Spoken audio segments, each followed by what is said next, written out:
Chairman Franks, Ranking Members Cohen, and distinguished members of the subcommittee, thank you for allowing me to testify today. I serve as the National Director of the CURE, but really we represent over 1,000 voices across the country. Our work is to fight poverty and be voices of the underserved by helping them apply principles of faith, freedom, and personal responsibility. I also serve on 2 boards that support pregnancy centers as well.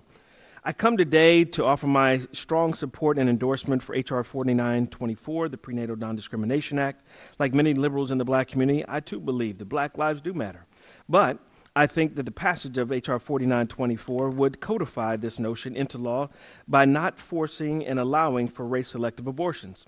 As tragic as all the violent deaths are within the black community in cities like Chicago, Baltimore, D.C., they pale in comparison to the murders that are taking place within the wombs of black women every day throughout our nation.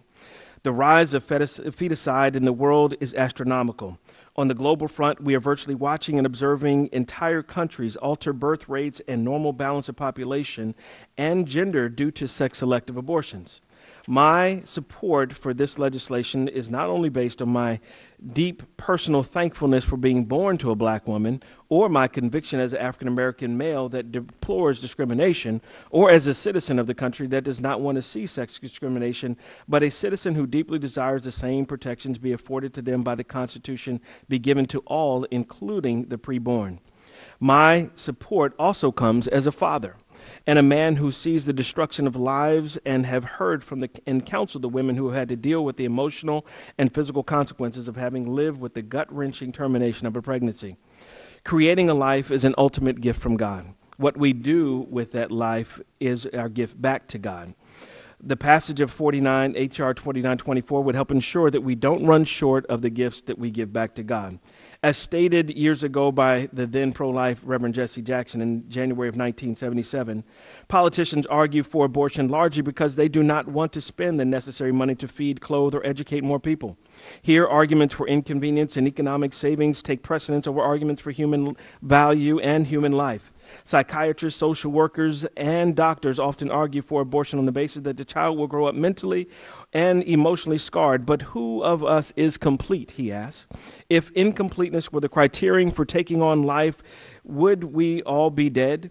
If we can justify abortion on the basis of emotional incompleteness, then your logic could also lead you to killing others for other forms of incompleteness as well, such as blindness, crippledness, or old age. And I would add to that race and or gender.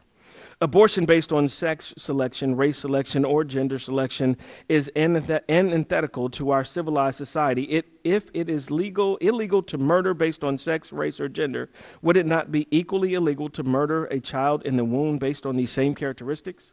So this issue of non-discrimination brings us back to even what my colleague, Ms. Davis, said about eugenics. Ultimately, a nation will be judged on how they protect the most vulnerable in their society. My job here today is simple: to be a voice to the thousands of Americans that want to see the Constitution apply to the least of these in our society. When one thinks about aborting a child based on race, sex, or gender, many of us reel with disgust because we have seen the effects of such actions in countries like China and other parts of the world where they have a shortage of females that has become a national security issue. China does not even have enough females for males to marry, so Chinese males are leaving the country, causing a labor shortage, but also causing a national identity problem. When I think about selective abortions, I can't help but be reminded about the plot about eugenics. And the black community has been one of the most hard hits for the plight of abortions in our communities. About 50 years ago, a sociologist named who was also the Secretary of Labor, named Daniel Patrick Moynihan, stated that these trends in the black community began to change. The black family at that time had intact families with 78% of households having a mom and a dad. Abortion on our community was not common and was unthinkable. However, the astute eye of Moynihan saw the scrubbing of our society by God by eliminating prayer in schools in '63 had started to take effects on the collapse of the family. Marriages began breaking down, and by '65 we had an all-out war on poverty and began the welfare state. In the 60s, we allowed unchecked sexual freedom to get out of control, and women's rights groups like NOW began influencing the NAACP to push for abortions in black communities under the guise of reducing poverty and the population. Blacks were told if we were controlled births, we would also escape poverty. Black women were seduced into this lie and are now living with the results of 16 million killed since Roe v. Wade, which took place in 1973, a mere 5 years after King's death. It's ironic that the Fifth Amendment in 1870 to the U.S. Constitution abolished discrimination based on race. A more civilized 1973 U.S. Supreme Court discriminated against the life of the unborn. In closing, I would like to invite each member to support this legislation.